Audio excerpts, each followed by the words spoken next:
Hey guys, happy Friday. Today is Friday, April 5th, 2019. Can't believe it. First week in April is in the books almost, or out of the books, wherever you're at. Welcome to the TED Show. Let us know you can hear us or see us. Give us a thumbs up.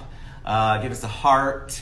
I got one person in. Oh yeah, I got to tell you all about that live number up there. Don't let that do that. Batman's on. What's up, Batman? John, Allie. So give us a heart, a thumbs up. Let us know you can hear us and see us. And Steve Barger's on. Because we want Happy Friday. We want everybody to meet the amazing Cindy DeCoster. Hey. All right. Welcome to the show. Thank you. I'm super excited to have you. We've been trying to do this for a long time, but things get in the way, life gets in the way, and then she had some cool life changes that we want to talk about today. And then, of course, I've seen Cindy speak. We've been friends for a long time.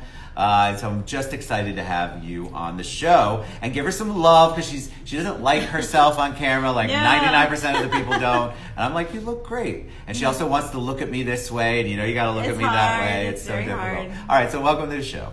Well, thank you. Thanks so much for having me. I'm so excited. All right, so give us everybody likes the origin story. Okay. Give us a little background on Cindy DeCoster because you've got a great Italian maiden name in there. Yeah, so I am New York Italian Catholic military, so I did not miss a stereotype. You did not. I did not. And I went to high school and college in North Carolina. Took my first job in North Carolina that transferred me to Atlanta where I met my husband. So yay for that. Thank you, Wyndham Hotels and Resorts. Hey, Sean. Hey, Sean. 24 years ago, if you can believe that. I can't believe that. You have that. See, we have this Italian skin. I'm sorry, we do. We have Italian skin. I had the detox, not the detox, the Botox detox. That is bad. That is so bad. Don't get any ideas. Hey, what's up, Wendy? I had the Botox girl come on, and she's like, "What am I gonna do?" Well, Italian skin's good. I don't have any crow's feet. It keeps you younger. Just don't look so close. You just need to keep the camera. You gotta get. And there's no filters. You look great. All right, how was it going from New York to North Carolina? That's a big difference, I think. Yeah, so it was kind of crazy. The interesting thing about what I found, and mind you, not to age myself, but I was 13 when we moved, and which is why I don't have the New York accent. So I'm a little thankful for that. I can still go there. Can't you go there if you have to? Bull and law and potentially. But here's what was interesting. Up north, they ask you about what nationality you are. So, you're Italian, you're Irish, you're Jewish. Like it was all about kind of nationality. When you move to the South, it's all about what church you go to. So if you can picture this, 1986, the New Yorkers come to Charlotte, North Carolina, and they rocked their world. I bet they saw you coming like 10 miles away. So it was pretty funny. We were part of a huge corporate relocation and brought several hundred families from IBM and Royal Insurance in the mid-'80s to Charlotte. And if you know your dates, that was the Jim and Tammy Faye Baker craze. So oh my God, I forgot about that. We passed it every day going to our high school, which was pretty funny. So everybody's saying hi. Hey, Catherine. Hey, Catherine. Oh, Dallas, Matt. What's up? Happy Friday, everybody. All right, so you go there, and then you get school. You do college, yes? Yes, I went to Appalachian State. Yay, go Mountaineers. Go Mountaineers. Go Knights, that's all I know. Appalachian State is awesome. And what was your degree? I majored in hospitality management. Okay, so what did you want to do? I went into hotels. So you go either hotels or restaurants with that major, and I went into hotel management. All right, so you went into hotel management. I'm pulling teeth on this one. This is good. You don't want to talk about it. Oh, I can. I'm kidding. No, that's cool. All right, so tell me about that because I know it's a training ground and that's sort of what I'm feeling, sure. But that's a completely different thing than real estate. So, like, how did you get into that, and do you love it? Do you hate it? Do you go, oh my God, what am I doing with my life now that I have a degree in this? So I refer to it as we were the young and dumb crowd.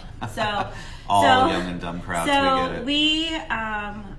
I started with Wyndham Hotels and Resorts in Charlotte, North Carolina, and was transferred within a year to a management and development program. They called it a MID program. And that's where we kind of met the young and dumb crowd. So we were all college graduates that were advanced into this management and development program.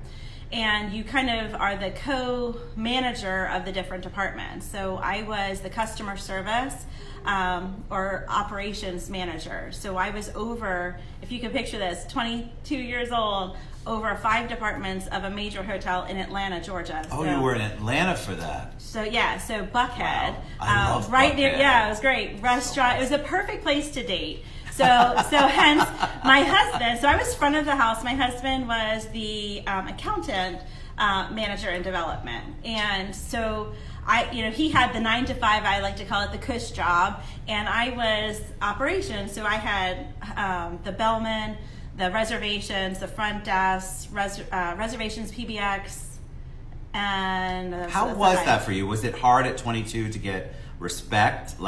And then did you at some point go, what am I doing? Or did you love it? Did you love that whole thing? I loved it. It was super fast paced. There's always somebody coming and going. It was, we were a business hotel, so you meet with business professionals. A lot of people are in town for a week at a time and Sure. on 3 and 4 month projects. So you had a lot of the same people kind of check in on Sunday night and out on Thursday. However, Atlanta is such a metropolitan city, coming from Charlotte, which is a very less city compared to Atlanta. Sure. And so learning and navigating that was really interesting. And here's the real estate tie for me. You have to motivate management real estate side. You have to manage and motivate your employees for, at the time, less than $7 an hour. Right. So they can leave you for a nickel if they didn't feel the love and didn't feel the respect, didn't get the training, didn't get the hours, the opportunity. Like the list kind of goes on and on. So transfer that to real estate. It's the same kind of animal. So I love this because I get this question asked a lot. How do you shower them with the love that they need and support and still set boundaries? I mean, as a parent, I get it. But as a 22-year-old or a management person, you're trying to figure out how to maneuver through people's... Remember, everybody brings their own baggage. And if you're in charge, you have to figure out how to maneuver through that baggage. You think it's their problem, it's really your problem as Sure. a manager. So here's the fiercely focused part of the fiercely focused and flexible. Look at our transition. Right? So good. Look at that, non-planned too. So here's the fiercely focused. I'm super goal oriented. I'm super competitive, and I had great managers. So Ed Gunderson, shout out to you if you're watching. He was amazing. He was our general manager, and he just knew how to motivate me. And typically, it was a little bit negative at times, but I'm kind of like, oh, let me show you. So he was. I will prove you wrong. So it was all about productivity. It was all about you had to have. If you did not have your productivity numbers, if you did not hit your staffing, so again, reservations is a big part of running a hotel because they staff based on your projected numbers. So you learned projections, you learned analytics, you trends and all of that. It really I had no idea I'd go into real estate 24 years ago. And now 18 years later, I know nothing almost but real estate, right? So it's really interesting. How did you get there? How did you get to real estate? Dave Chubb says hi. Hey, Dave. Dave Chubb, we love Dave. Hey. How did you get to real estate? So you're in hotel management, you're in management, you're cutting your teeth, you're learning all this. How did you go, all right, so real estate? Because there's usually somebody who introduces you, something happens, you have your own experience. What happened with you? So my husband, Sean, love you, Sean, hey. Hi, Sean. He's an accountant, and again, it's really funny how it all weirdly connects. And if you're a Steve Jobs fan, which I'm a total Steve Jobs fan, he talks about you can't connect the dots without looking backwards. So today, 24 years later, we look backward and like, oh my gosh, this is all so connected. So Sean was a controller for, hey Philip. How are you?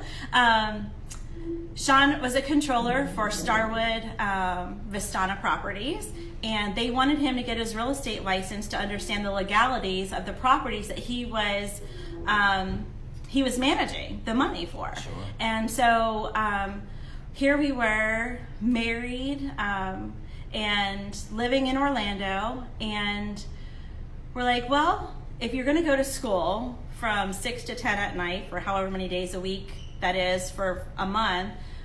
He's like, why don't you get your license too? So neither one of us got our real estate license in 2001 with the intent to be realtors.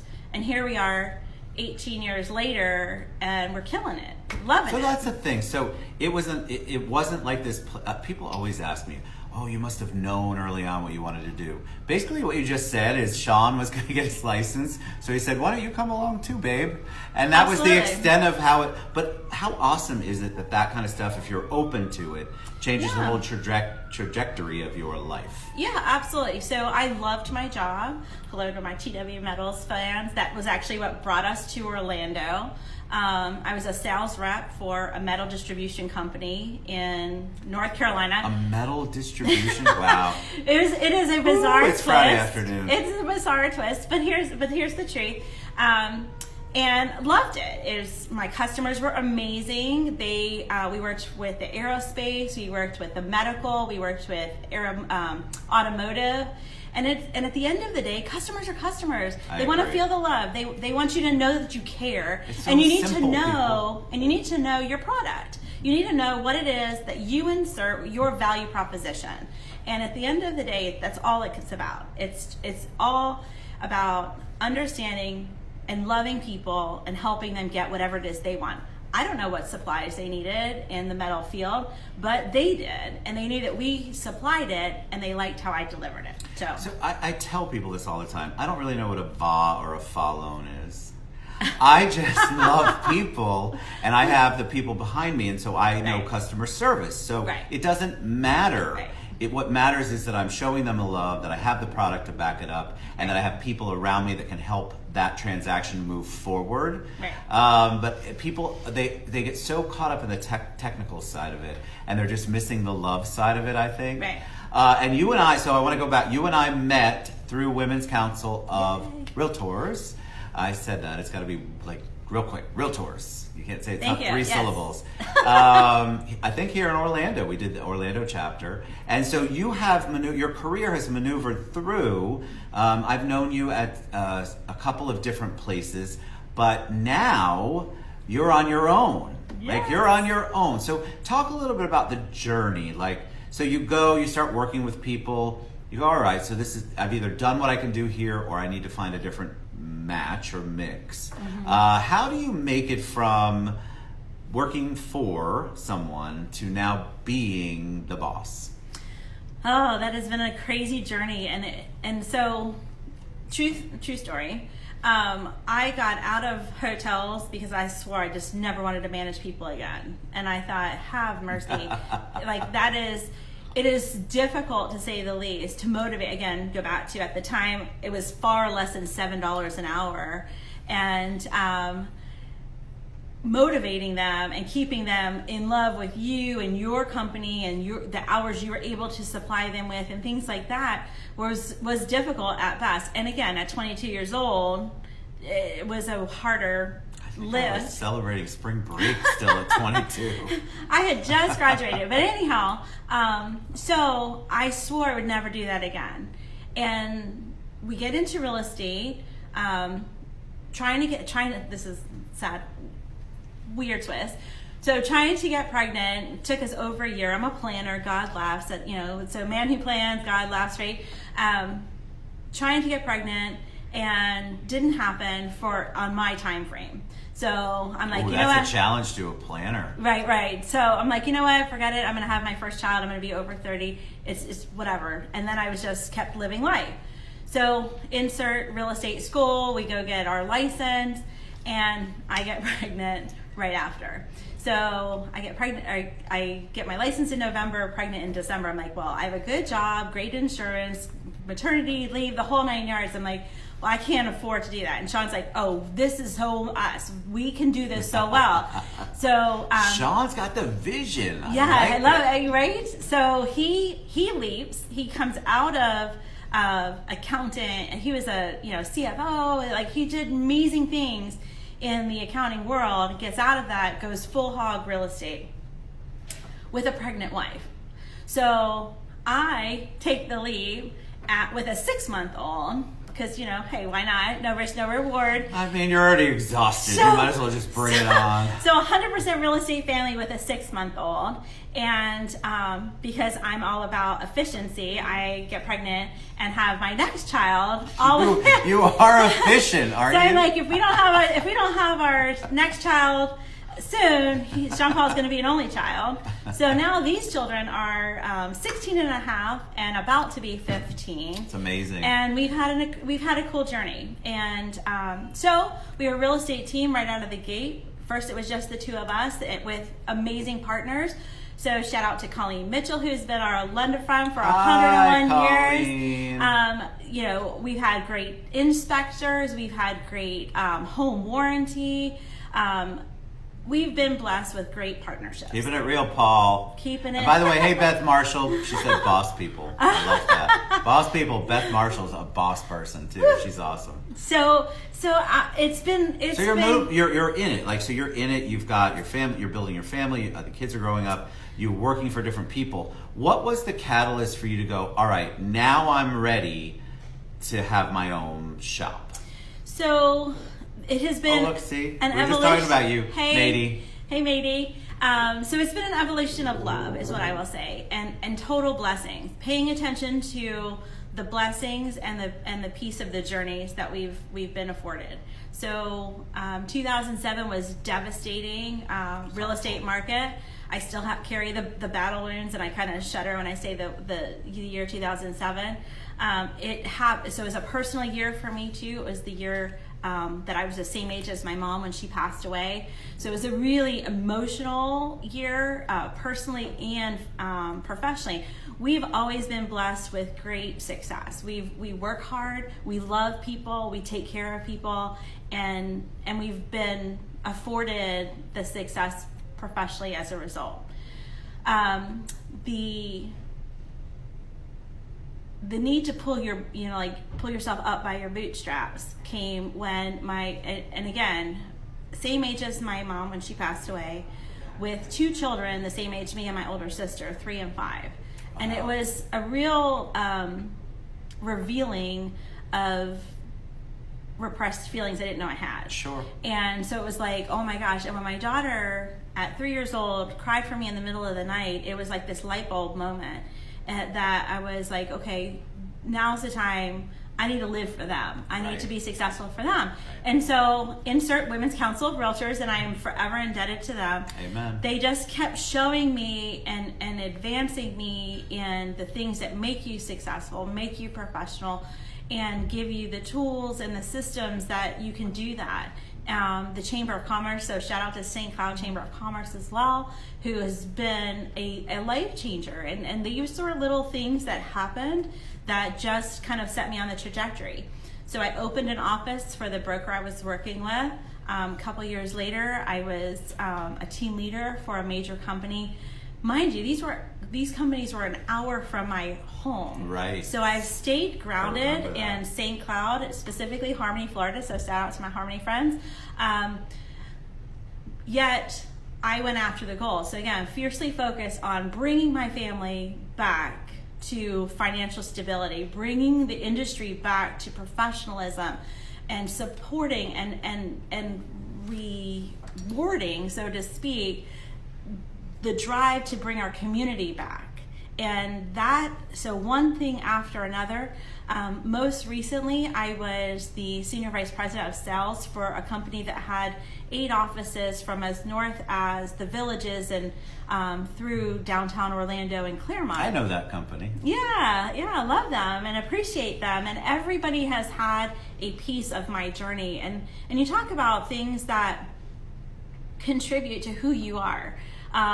So shout out to the mentors that I have had that have brought out of me to kind of that pay attention, live intentionally.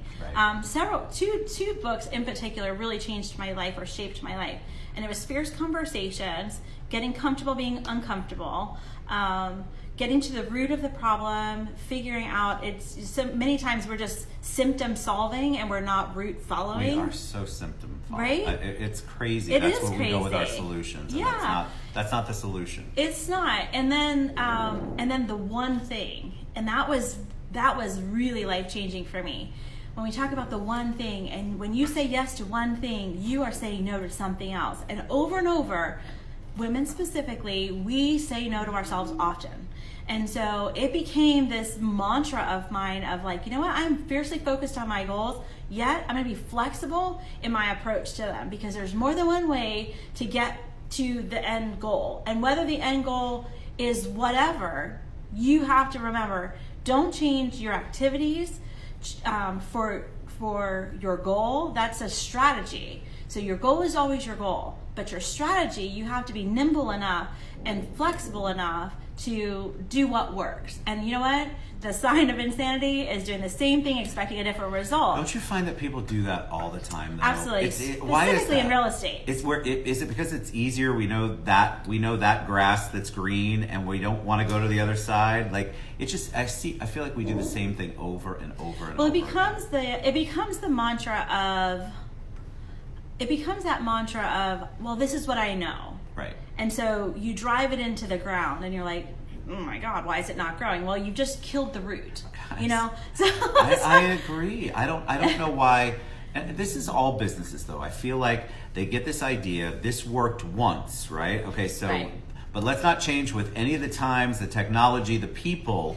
We're going to drive that into the ground, and you're coming along for the ride. Right. And it makes me crazy because I'm like, this ride, nobody wants to be on this ride. So that brings me to this funny story. So I have this other mantra that people have misquoted and misinterpreted.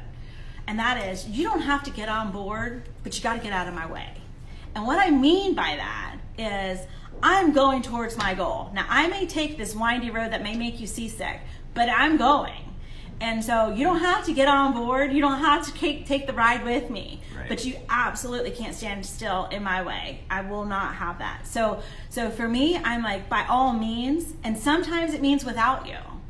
And so it's not hate, it's love for my goal. So say that again, because I think it's so important. People misinterpret, like not everybody, we talk about this, just because they're in your circle doesn't mean they're in your corner. So not everybody can go along with you for the ride. Right. And you have to be okay with that. You can't force them to come with you. Right. When you have a goal, like Cindy's talking about, when you have a path that you know you need to take, the people who want to get on board, great. If not, get out of my way. I don't want to be burdened with that. Right. It doesn't mean they're a bad person. It does not. It just means that it's just not the right fit right now. It's just not going to work.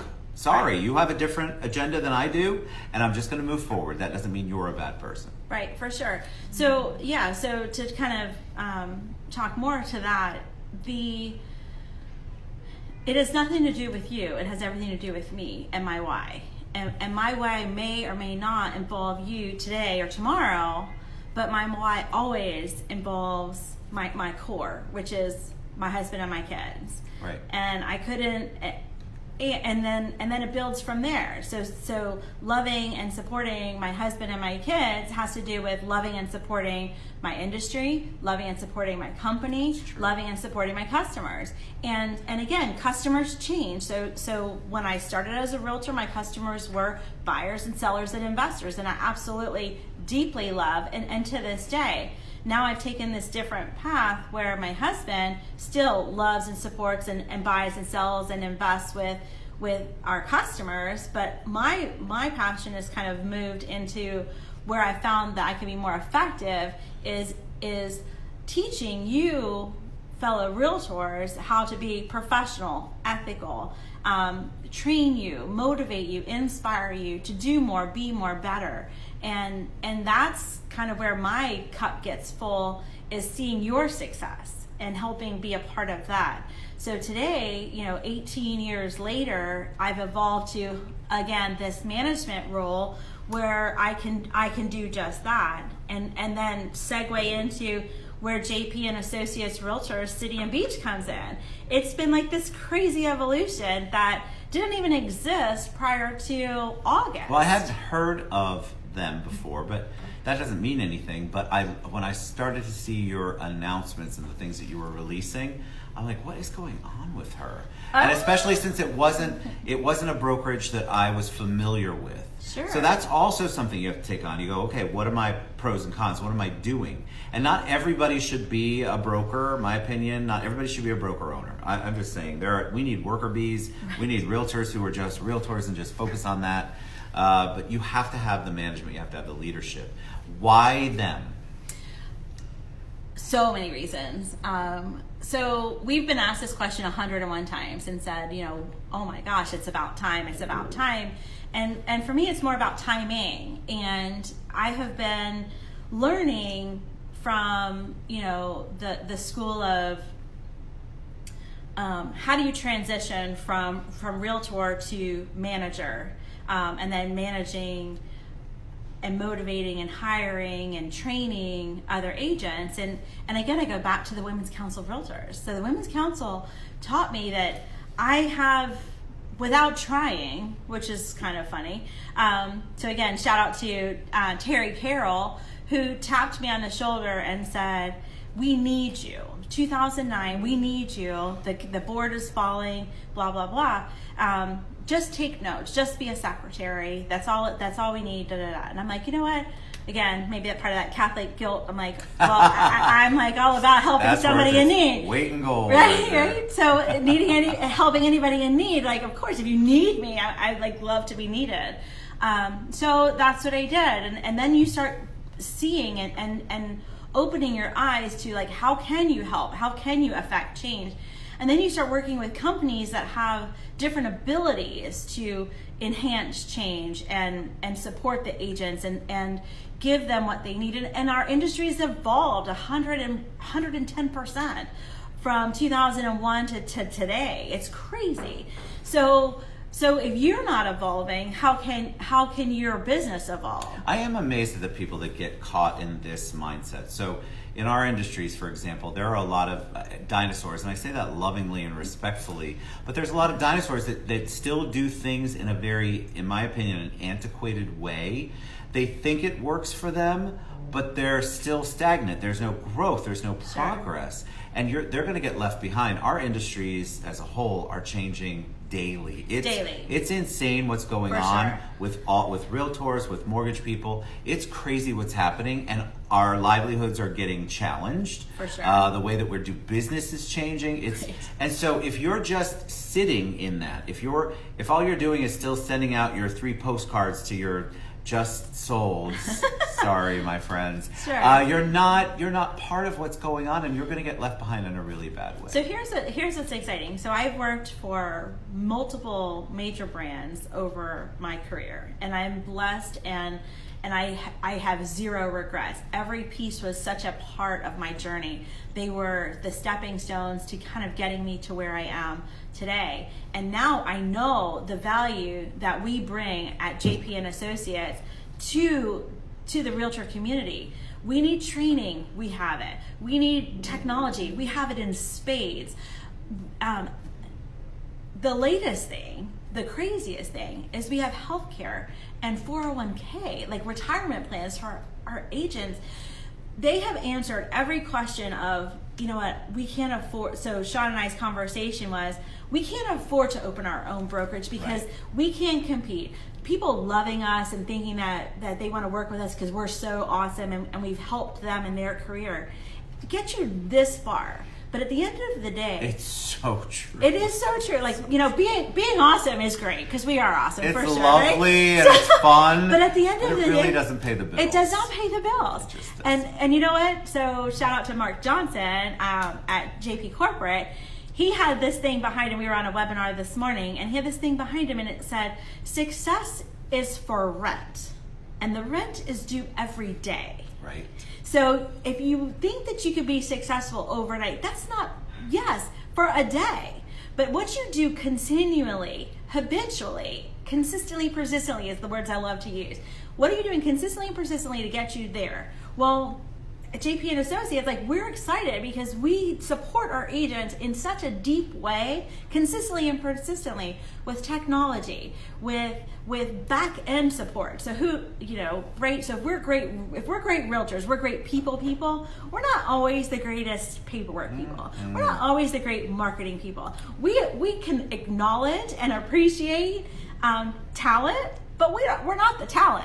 Like, we're the talent scout, right? So at the end of the day, realtors and real estate companies need to be talent scouts. We need to seek to affiliate with people that are greater and bigger and more than we are, so that we can be half of what they are, still more than what we are. Yes, and I just love that. And JP, so he's so JP and Associates, JP was a top producer with a real estate brand, moved across state to Texas, and then thought, well, I could either rebuild a team in Texas, or I could start a new company. And he was a top agent, created this company as a top producer. What would you want? And what did I need as a top producer? And that's where kind of JP and Associates kind of was evolved from. Who doesn't want to be part of that? Well, who doesn't want to be part of, and we're going to wrap up, just so you know. Okay. But I want you to know, because I could talk to you for hours. We've talked about this. Likewise. But the thing is that you want to be with a company that's evolving. Absolutely. If you don't feel like there's progress or there's evolution, you're in the wrong space. If your gut tells you this is not the place for me because I have all these ideas and we're still in 2015, I'm sorry, every day that we go through 2019 is a change. You really need to kind of get out and look at what your options are. All right, so we're going to share all of Cindy's contact information. She has a whole wonderful presentation about being fierce, focused, and flexible. But you can reach out to her, learn from her. She does a lot of presentations. She's been through it, people. That's the best part about the show, is we get to talk about the obstacles and the things that have challenged people and what motivates them and how their whole worlds were changed when they made a decision or two. Any parting words of wisdom for them? Anything you want to share before we head out? So, wedding advice given to us 21 years ago was, every day you're not working on your marriage, you're working on your divorce, right? So to take that to real estate, every day you're not working on your business, you're working on your exit strategy.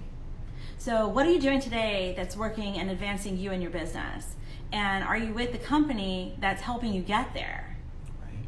And for me, I know I am, and I'm excited. I'm excited for you. Thank you, Steve Placey. We love you guys. You were awesome. See how it was? And you did good. You looked at me the whole time that way. It's very hard when you're on this camera. You want to go this way and you got to go that way. You guys were awesome. Cindy will respond to all your comments. I will too. If you have any questions for her, she'll tag me and then she'll post her information when she shares the show. Thanks for being on. You did fantastic. Bye. We love you guys. We'll be back later on this afternoon. We love you. We'll see you soon. Mwah.